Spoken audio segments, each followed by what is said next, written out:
Meu cordial boa noite a todos os amigos que chegaram aqui para mais um encontro do Clube da Bíblia. No estudo de hoje, nós analisaremos a história que está registrada em Daniel, capítulo 3. Nós vamos abrir a Bíblia dentro desse módulo que estamos estudando as profecias. Nós vamos abrir a Bíblia para entender uma mensagem muito maravilhosa que Deus tem para nós nessa história que está registrada em Daniel, capítulo 3. E antes de fazermos a leitura, nós teremos uma palavra de oração. Eu quero convidar o meu amigo Tiago de Benedito para fazer esta oração para a gente. Vamos orar. Querido Deus, querido Pai do Céu no céu, obrigado, meu Pai, por mais esse dia, obrigado pela bênção da vida, obrigado porque o Senhor nos guarda, nos protege e podemos chegar hoje aqui nesse início de semana aprendendo mais de Ti, que o Senhor venha estar nesse estudo conosco, nos guardando, mas principalmente abrindo nossa mente para que a gente possa aprender mais de Ti e estar mais perto de Ti. Esteja com cada um que está aqui, te buscando, te adorando, e nos guarde e nos proteja, abençoe o pastor Tavela, isso que eu te peço e te agradeço, meu Deus. Em nome de Jesus, amém. Amém. Amém. Daniel, capítulo 3. O capítulo 2, que vocês já estudaram, conta a história que o rei Nabucodonosor, o rei da Babilônia, teve um sonho. Neste sonho, Daniel, que era profeta, disse: olha, rei, você não se lembra do sonho, mas o Deus, criador de todas as coisas, ele me revelou e eu vou te contar qual foi o sonho.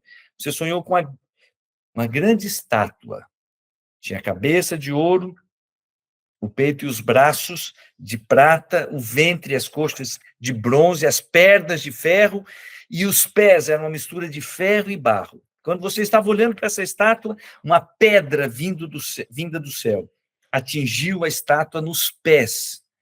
E essa estátua ela foi demolida, ela foi pulverizada, e o vento levou o pó que restou dessa estátua. E aquela pedra que atingiu a estátua se transformou numa grande montanha. Aí o profeta Daniel disse: esse sonho, rei, significa que os reinos deste mundo, um a um, irão passar, começando pelo seu reino.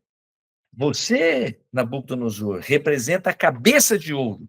O teu reino, o reino da Babilônia, é grandioso. Ele tem uma glória que nenhum outro vai superar, mas ele vai passar. Virá um outro reino, e depois o outro, até que finalmente essa pedra que vem do céu, simbolizando a volta de Jesus, essa pedra que vem do céu é uma intervenção de Deus que vai estabelecer um reino que jamais passará. Quando o rei Nabucodonosor ouviu aquela história, ele pegou e falou: Daniel, o teu Deus, é assim que termina o capítulo 2, o teu Deus é o Deus verdadeiro, é o Deus soberano, ele está no controle de tudo. Mas olha como são as coisas. Ele ficou pensando naquilo ali, quer dizer que eu sou a cabeça de ouro? Olha que privilégio. Quer dizer que o meu reino não vai ser sobrepujado em glória, em grandiosidade, por outros reinos? Que coisa linda, que privilégio! Não, mas isso é pouco. Eu quero estabelecer um reino que vai durar para sempre. Deus já tinha revelado para ele como seriam as coisas, mas agora ele se levanta e ele diz o seguinte: eu vou fazer uma estátua. A primeira estátua era um sonho que Deus tinha revelado. Agora ele está dizendo: eu vou fazer uma estátua como a que eu vi no sonho. Eu vou fazer uma estátua e ela vai ser inteira de ouro. E essa estátua, sendo inteira de ouro, vai representar a mim e ao meu reino, e jamais vai passar. Na outra estátua, cada parte era de um metal, e Deus falou: todos os reinos vão passar até que vai estabelecer o reino de Deus que jamais passará. Mas não, eu vou fazer a estátua inteira de ouro, representando a mim e o meu reino, e ela não vai passar. E ele pegou aquilo que seria a imagem de um dos deuses da Babilônia, e ele mandou fazer uma enorme de uma estátua, toda de ouro. Mandou colocar essa estátua numa planície e mandou reunir todas as pessoas lá nessa planície. trouxe uma orquestra e ele deu uma ordem. Vamos ver qual foi a ordem que ele deu? Quero convidá-los para vocês abrirem a Bíblia, a partir do que está escrito. Eu vou ler, a gente vai ler tudo. Tiago, pode, se você puder projetar, a gente vai ler por partes. Nós vamos ler primeiramente do verso 1 até o verso 12. Se você puder compartilhar com a gente, Daniel, capítulo 3, do verso 1 até o verso 12. E aí eu vou pedir uma gentileza, enquanto você está procurando aí, Tiago Pessoa, vou pedir para você uma gentileza. O Tiago vai compartilhar com a gente o texto, ele usa aqui uma versão, que é a nova versão internacional, que facilita a leitura para a gente, é uma versão mais fácil. É a mesma mensagem, mas é numa linguagem mais fácil. Tiago, eu gostaria que você providenciasse o capítulo 3, verso 1, na Almeida Revista e Atualizada. Basta escrever Daniel 3, 1, Ara, Almeida Revista e Atualizada, porque tem um detalhezinho ali no verso 1 que eu quero compartilhar com os nossos amigos daqui a pouco. Então, vamos lá. Olhando aqui para o texto, a partir do verso 1, eu leio o seguinte. Estou lendo aqui na Bíblia. O rei Nabucodonosor fez uma imagem de ouro de 27 metros de altura e 2 metros e 70 centímetros de largura, e a ergueu na planície de Dura, na província da Babilônia. Depois convocou os sátrapas, os prefeitos, os governadores, os conselheiros, os tesoureiros, os juízes, os magistrados e todas as autoridades provinciais para assistirem à dedicação da imagem que ele mandara erguer. Assim, todos eles, sátrapas, prefeitos, governadores, conselheiros, tesoureiros, juízes, magistrados e todas as autoridades provinciais se reuniram para a dedicação da imagem que o rei Nabucodonosor mandara erguer, e ficaram de pé diante daquela estátua. Verso 4. Então o arauto, ou mensageiro, proclamou em alta voz: esta é a ordem que lhes é dada, ó homens de todas as nações, povos e línguas. Quando ouvirem o som da trombeta, do pífaro, da cítara, da harpa, do saltério, da flauta dupla, de toda espécie de música, prostrem-se em terra e adorem a imagem de ouro que o rei Nabucodonosor ergueu. Quem não se prostrar em terra e não adorá-la, será imediatamente atirado numa fornalha em chamas. Por isso, logo que ouviram o som da trombeta, do pífaro, da cítara, da harpa, do saltério e de toda espécie de música, os homens de todas as nações, povos e línguas prostraram-se em terra e adoraram a imagem de ouro que o rei Nabucodonosor mandara erguer. Verso 8. Nesse momento, alguns astrólogos se aproximaram e denunciaram os judeus, dizendo ao rei Nabucodonosor: ó rei, vive para sempre. Tu emitiste um decreto, ó rei, ordenando que todo aquele que ouvisse o som da trombeta, do pífaro, da cítara, da harpa, do saltério, da flauta dupla, de toda espécie de música, se prostrasse em terra e adorasse a imagem de ouro, e que todo aquele que não se prostrasse em terra e não adorasse, seria tirado numa fornalha em chamas. Agora vem o verso 12. Mas há alguns judeus que nomeaste para administrar a província da Babilônia. São eles, Sadraque, Mesaque e Abednego, que não te dão ouvidos, ó rei, não prestam culto aos teus deuses, nem adoram a imagem de ouro que mandaste erguer. Olha que loucura. Lá naquela planície, tenta imaginar a cena. Numa planície, uma grande estátua foi construída. Tiagão, você conseguiu, Tiago Pessoa, aqui vai dizer a altura da estátua. Repito, porque tem um detalhezinho aqui que é importante, tá bom? O rei Nabucodonosor fez uma imagem de ouro que tinha 60 côvados de altura e 6 côvados de largura. Levantou na planície de Dura, na província da Babilônia. 60 de altura, 6 de largura.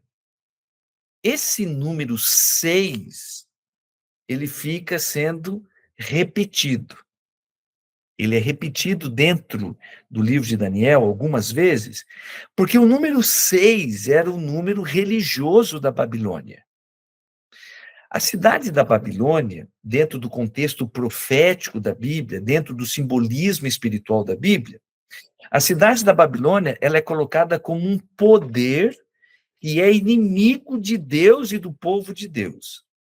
Então, você vai percorrer a Bíblia e você vai ter uma cidade que é a cidade do povo de Deus. É a cidade onde está o templo de adoração ao Deus verdadeiro.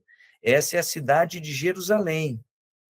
E o número do povo de Deus, o número da divindade de Deus nas coisas espirituais, é o número 7. Então, de um lado, você tem Deus, Deus criador de todas as coisas, o verdadeiro Deus, a cidade de Jerusalém, representando o seu reino aqui na terra, e o número é 7.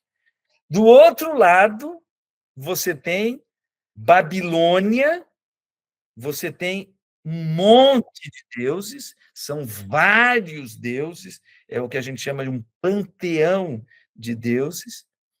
Babilônia, contrária a Jerusalém, muitos deuses, e o número é 6. E agora o rei Nabucodonosor manda construir uma estátua, e essa estátua tem 60 de altura, 6 de largura. E o número da divindade é 6. Então, você tem o número da divindade 6. Você tem 60 de altura, 6 de largura. Tem um número aqui que está se repetindo. Quando a gente vai lá para o livro do Apocalipse, a gente vai encontrar uma história em que o número 6 está em destaque. E esse número 6 é colocado como sendo um poder contrário a Deus. Opa, tem uma coincidência. Eu estou chamando aqui de coincidência, entre aspas, de que uma história do livro de Daniel tem tudo a ver com a história do livro do Apocalipse. E eu estou sendo irônico quando eu digo coincidência, porque, na verdade, não é coincidência. O que o apóstolo João registrou lá em Apocalipse, no capítulo 13, quando fala que existe um animal, que a gente traduz, né, a palavra do original em grego, a palavra animal foi traduzida como besta. Lá no livro do Apocalipse, a Bíblia diz que tem uma besta, tem um animal que simboliza um poder que é contrário a Deus. Essa besta, esse poder que é contrário a Deus, constrói uma imagem e manda que todas as pessoas adorem essa imagem. Você viu alguma história parecida com esta? Eu não estou lendo o texto, porque nós vamos fazer um estudo mais à frente, um livro do Apocalipse, e nós vamos passar por Apocalipse capítulo 13. O famoso capítulo que fala sobre a besta do Apocalipse. E lá no capítulo 13 diz que essa besta, ela manda que todas as pessoas do mundo adorem a imagem, que a gente diz, a imagem da besta. E quem não adora essa imagem é condenado à morte. De onde é que saiu essa história? E o detalhe, tá? No finalzinho do capítulo 13, diz que o número da besta é o número 666. É coincidência? Não é coincidência. Daniel, capítulo 13, está relacionado com Apocalipse, capítulo 13, que fala sobre a besta, e a imagem da besta está relacionado com Daniel, capítulo 3, onde tem a história de uma grande imagem que é construída e é ordenado que todas as pessoas adorem essa imagem. A história de Daniel é uma história literal. A história de Apocalipse, capítulo 13, ela é simbólica. Ao falar sobre a besta, a imagem da besta, nós temos um simbolismo. Mas o ponto em comum é este. Qual que é o ponto em comum? Nós temos uma imagem e nós temos uma ordem de que todas as pessoas devem adorar esta imagem. Nós chegamos aqui no verso 12, e ali diz que aqueles conselheiros, que é chamado aqui os astrônomos, os astrólogos, que trabalhavam para o rei Nabucodonosor, chegou para ele e falou assim: olha, rei Nabucodonosor, você disse que quem não adorasse a imagem seria jogado numa fornalha. A gente veio aqui dizer que 3 coleguinhas que você colocou para trabalharem no reino da Babilônia, eles não se curvaram, eles não adoraram a imagem. E são eles, Sadraque, Mesaque e Abidnego. Esses 3 rapazes, eles eram judeus, eles tinham sido levados, eram 3 amigos de Daniel. Eles foram levados para a Babilônia quando Nabucodonosor invadiu a cidade de Jerusalém e pegou jovens e levou-os como escravos para trabalharem lá na Babilônia. E esses rapazes trabalhavam para o rei Nabucodonosor. Quando o rei ficou sabendo, o quê? Esses 3 rapazes que trabalham para mim não se ajoelharam? Esses judeus miseráveis, vamos ver o que vai acontecer com eles. Verso 13. Tiagão, coloca para a gente, por favor, agora para a gente ler o que está no verso 13. Deixa eu só ver até onde vai.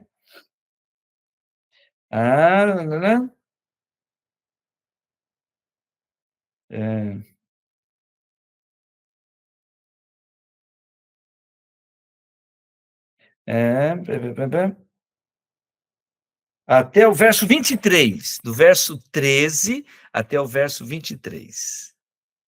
Vou ler aqui. Furioso, quando Nabucodonosor recebeu a notícia, furioso, deixa eu ver aqui, furioso, Nabucodonosor mandou chamar Sadraque, Mesaque e Abidnego. E assim que eles foram conduzidos à presença do rei, Nabucodonosor lhes disse: é verdade, Sadraque, Mesaque e Abidnego, que vocês não prestam culto aos meus deuses, nem adoram a imagem de ouro que eu mandei erguer? Agora, porém, quando vocês ouvirem o som da trombeta, do pífaro, da cítara, da harpa, do saltério, da flauta dupla e de toda espécie de música, se vocês se dispuserem a prostrar-se em terra e adorar a imagem que eu fiz, será melhor para vocês. Mas se não a adorarem, serão imediatamente atirados numa fornalha em chamas. E quero ver! E que Deus poderá livrá-los das minhas mãos?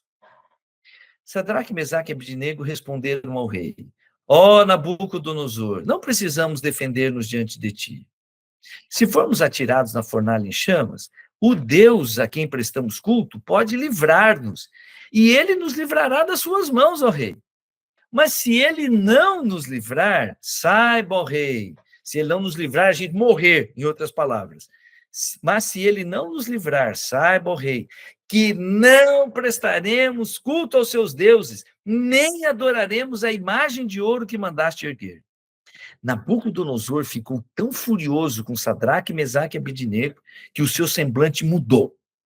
Deu ordens para que a fornalha fosse aquecida 7 vezes mais do que de costume. E ordenou que alguns dos seus soldados mais fortes do seu exército amarrassem Sadraque, Mesaque e Abidnego e os atirassem na fornalha em chamas.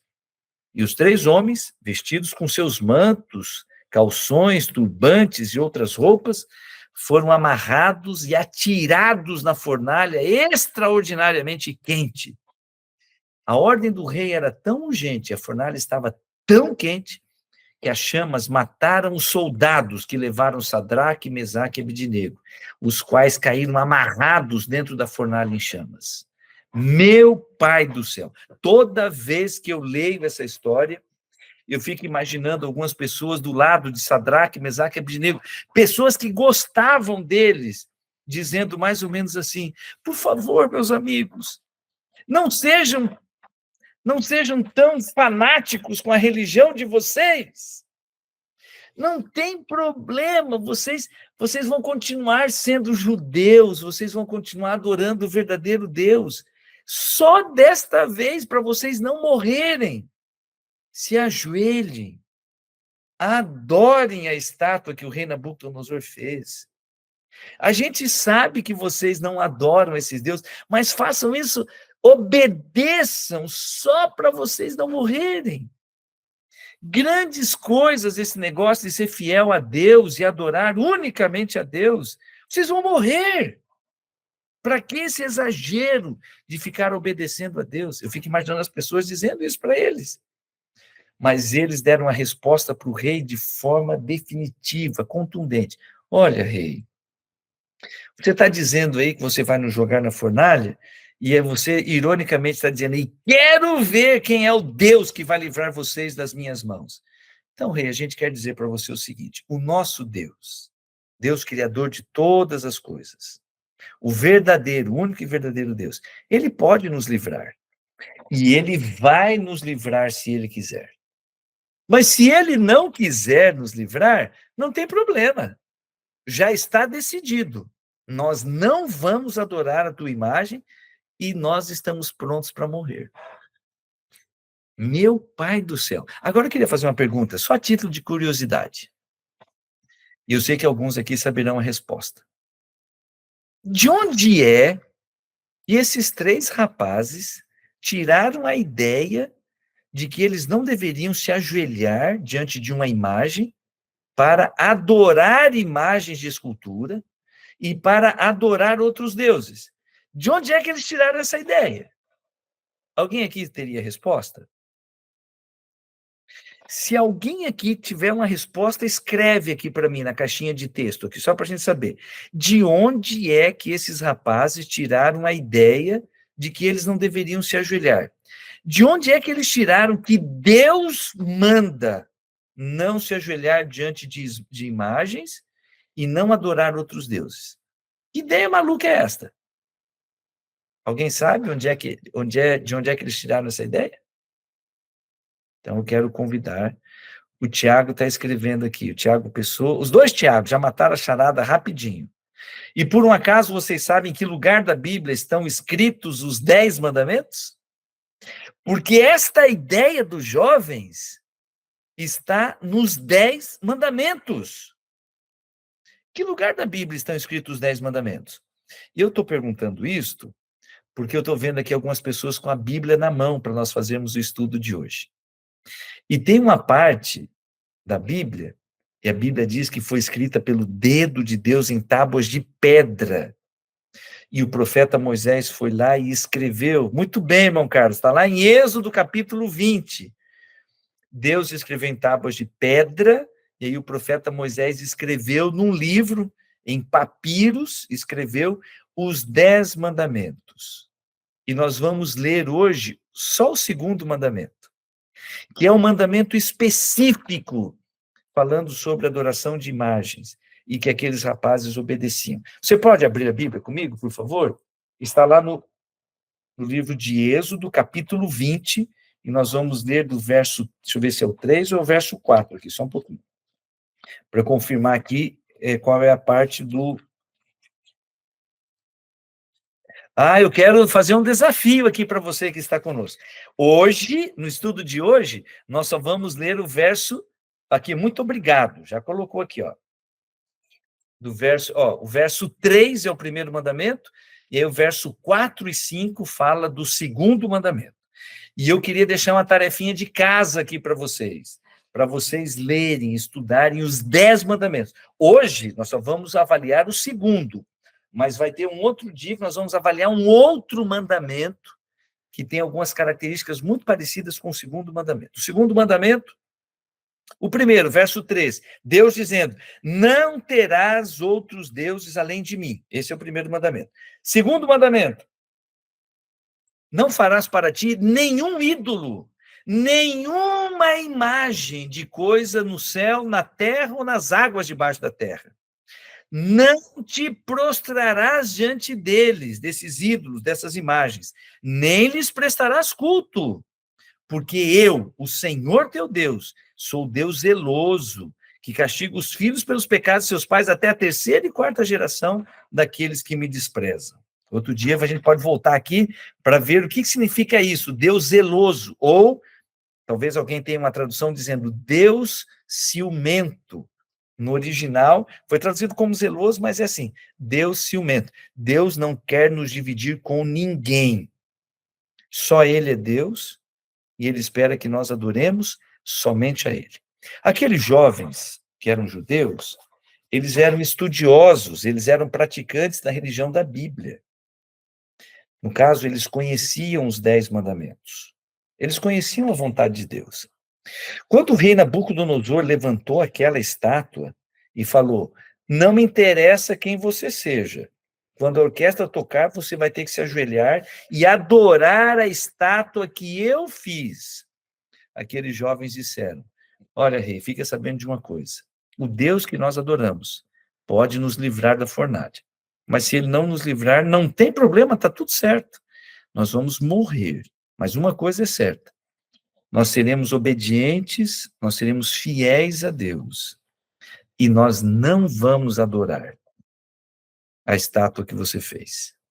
Agora, para a gente terminar a história, Tiagão, do verso 24 até o final do capítulo, por favor, para a gente terminar. Do verso 24 até o verso 30. Nós lemos que o rei mandou aquecer a fornalha 7 vezes mais, é uma expressão da Bíblia para dizer assim, o máximo que dava para aquecer.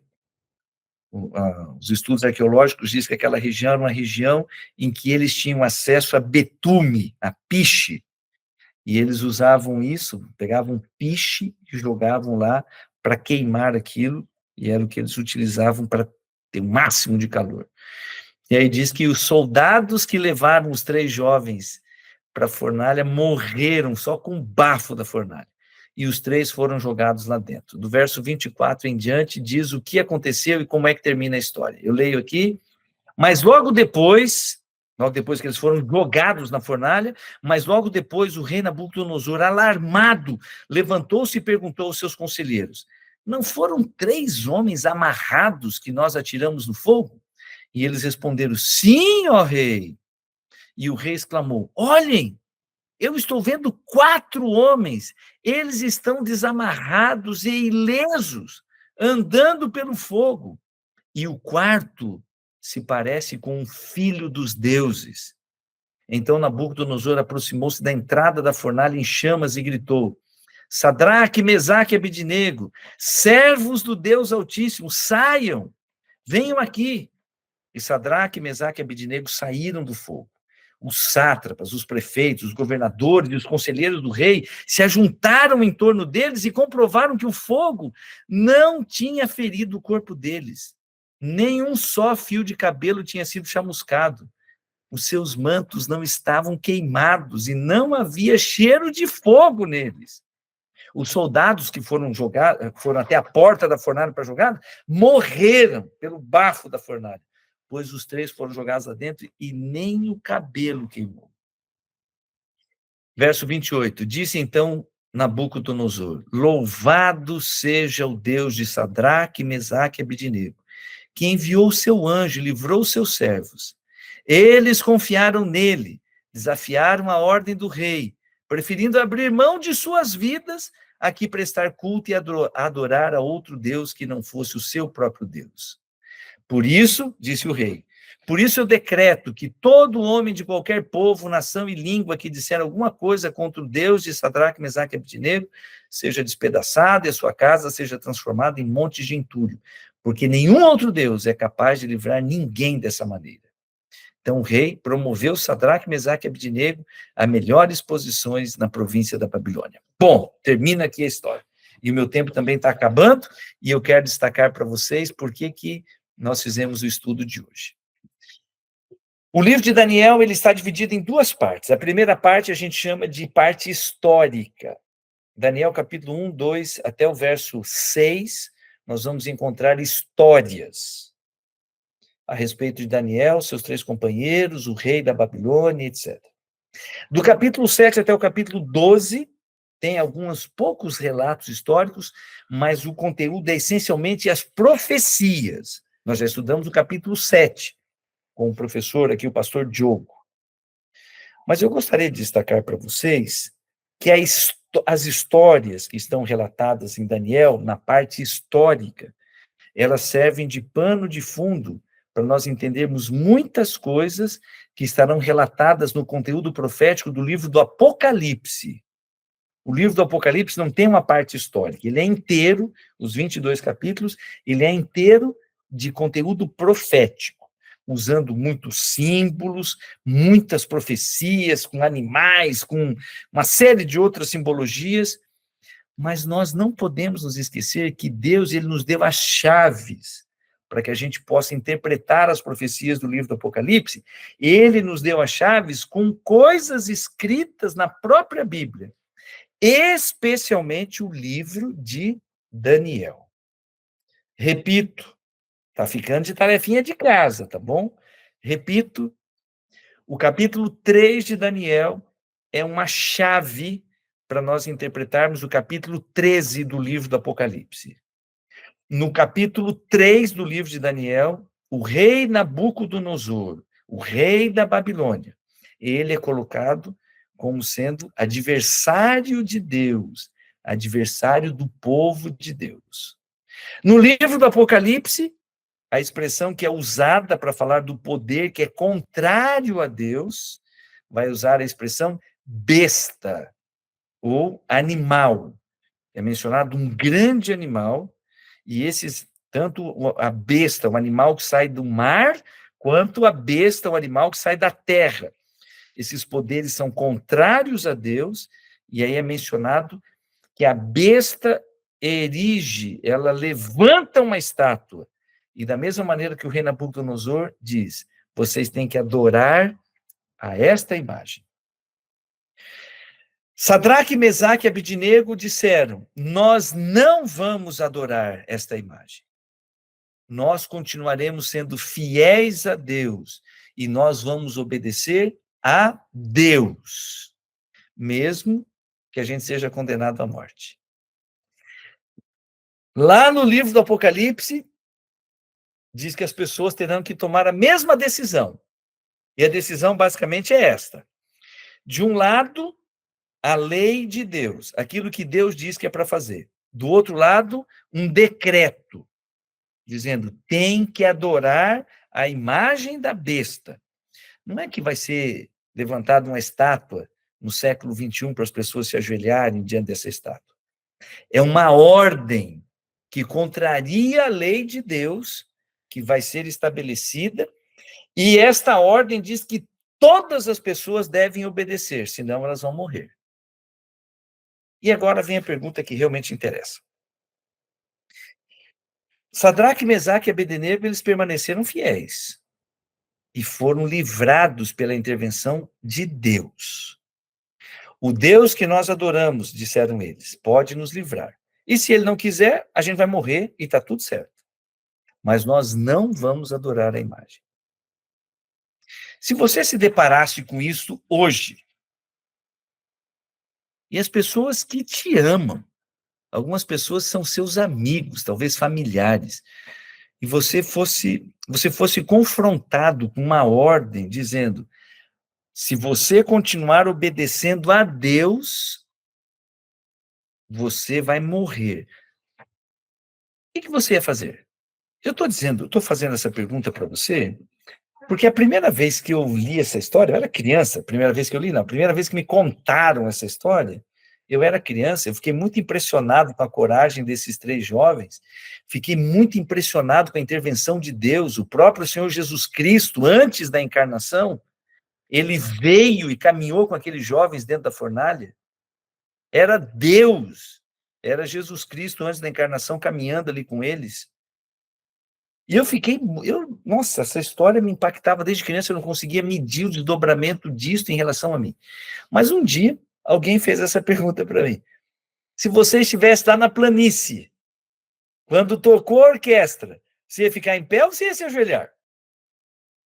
E eu vim fazer essa pergunta aqui para você nesta noite. Se você estivesse lá na planície, diante de uma ordem humana, mandando você contrariar a ordem de Deus, você ia ficar em pé ou você iria se ajoelhar? Aí você pode dizer, não, pastor, não precisa nem pensar nessas coisas, hoje é tudo muito diferente, as coisas não são assim. Pois não é que no livro do Apocalipse vem o capítulo 13 para dizer que isso vai acontecer de novo. e a besta vai levantar uma imagem, simbolizando uma ordem contrária aos mandamentos de Deus, dizendo: se você não obedecer a ordem que eu estou te dando, se você permanecer fiel a Deus, você vai morrer. O que você vai fazer? Você precisa ter resposta para essa pergunta. E quando a gente chegar lá no livro do Apocalipse, no capítulo 13, a gente vai lembrar da história dos 3 amigos de Daniel. Hoje, a nossa oração, agora estou falando por mim, e eu, por extensão, quero ser porta-voz para nós orarmos por você também. Hoje eu quero pedir, Pai do céu, Senhor, me ajuda na minha fé. Às vezes por muito menos, sem ameaça de morte nem nada. Às vezes só por uma questãozinha simples de eu poder levar vantagem em alguma coisa. Eu abro mão de ser fiel a Ti, de obedecer a Tua vontade, e eu saio fazendo coisas que contrariam a Tua lei, que contrariam a Tua vontade. Perdão, Senhor, perdão. Me ajuda a ter fé para eu confiar, para eu depender totalmente de Ti, para eu Te obedecer. Me ajuda, Senhor, a ter fé. Quero orar por isto. Tarefinha de casa, que você leia mais uma vez os 10 mandamentos. Êxodo capítulo 20, do verso 13 até o verso 17. Ali está a lei de Deus, incluindo o 2º mandamento, falando sobre adorar imagens, se prostrar diante das imagens, prestar cultos a imagens e outros deuses. E tem os outros mandamentos. Eu gostaria que você desse uma olhadinha ali e que você pensasse: se Deus está mandando eu fazer isso daqui, eu vou ser fiel a Ele? Ou eu vou obedecer os decretos humanos que dizem para eu fazer coisa diferente? Pense nisto e vamos pedir para o Pai do Céu fortalecer a nossa fé. Nós vamos orar, não saia daí, porque depois da oração, o Tiago vai fazer o sorteio do presente especial que a gente está trazendo para a aula de hoje. Vamos orar. Pai do céu, nosso Deus, muito obrigado pelo teu cuidado, pelo teu amor, porque o Senhor é um Deus real, o Senhor é um Deus maravilhoso que intervém e nos livra, Senhor, das tentações, nos livra dos poderes deste mundo e nos fortalece para que nós permaneçamos firmes ao teu lado. Senhor, a nossa oração hoje, por favor, nos dá fé. Nós precisamos confiar mais em Ti, precisamos depender mais de Ti para Te obedecer integralmente. Abençoa cada um de nós, a nossa família, e nos dá uma boa semana, um bom restante de semana na Tua presença. Nós oramos em nome de Jesus. Amém. Amém. Fala, Tiagão, quem que ganhou o presente? Abre o microfone. Muito obrigado pelo estudo, pastor, foi muito bom. Vamos lá, pessoal, eu vou compartilhar com vocês aqui, fazer rapidinho o sorteio. Vou compartilhar a tela, ver se vocês estão acompanhando aí. Vamos lá, tá abrindo aqui. Abriu. Então, tá bom. Sorteio de nomes. Então, a gente colocou aqui para sortear um nome, e aqui estão as pessoas que se cadastraram e mais as outras que entraram e que não pegaram a explicação, eu adicionei o nome delas também. Muito bom. Então, vamos lá. Sortear. Tchan, tchan, tchan, tchan. É um presentaço que vai para... Evelyn Juliana. Muito bom. Ô, Evelyn, parabéns. Evelyn, se você puder dizer para a gente de onde você é. Tiagão, você conhece a Evelyn? Não conheço. Parabéns, Evelyn. Deus te abençoe. Depois, se você puder mandar um contato, eu também vou pegar o seu contato no grupo e pegar seu endereço, a gente está podendo enviar. Muito bem. Ô, Evelyn, se você ainda estiver por aqui, diz para a gente de onde você é, por favor, ou escreve, se você preferir. Oi. Vamos lá, Evelyn. Espero que você esteja... De Tatuí. Você é de Tatuí. Muito bom, Evelyn. E eu vou dizer da minha parte aqui, tá? Porque eu conheço esse livro. Ele é simplesmente maravilhoso e você vai ser muito abençoada com a leitura que está aí. Parabéns, bom proveito para você, tá bom? Meus queridos, uma boa noite para vocês. Quero repetir que estou muito feliz de retomar aqui os nossos contatos. O Tiago, Raquel, muito boa pergunta, eu tinha me esquecido. Como é que a gente faz aqueles que quiserem adquirir o livro? Amanhã nós vamos postar no grupo uma maneira para você ter acesso ao livro. A gente vai descobrir lá com a editora um precinho especial que possa ser oferecido para todos, para a gente pegar direto com a editora, num preço diferente, aí para não precisar pagar mais caro, como está na internet, e a gente vai oferecer aqui para vocês, tá bom? Muito bem lembrado, Raquel. E na semana que vem, pela graça de Deus, estaremos juntos aqui novamente. Quero aproveitar para dar um feliz Dia dos Pais para todos os pais aqui que estão aqui presentes, e você que ainda tem o privilégio de ter o seu pai, aproveita, valoriza bastante, que esse é um presente do Pai do Céu para a gente. Grande abraço, uma boa noite, uma boa semana para todos, e até a próxima segunda-feira. Boa noite, pessoal.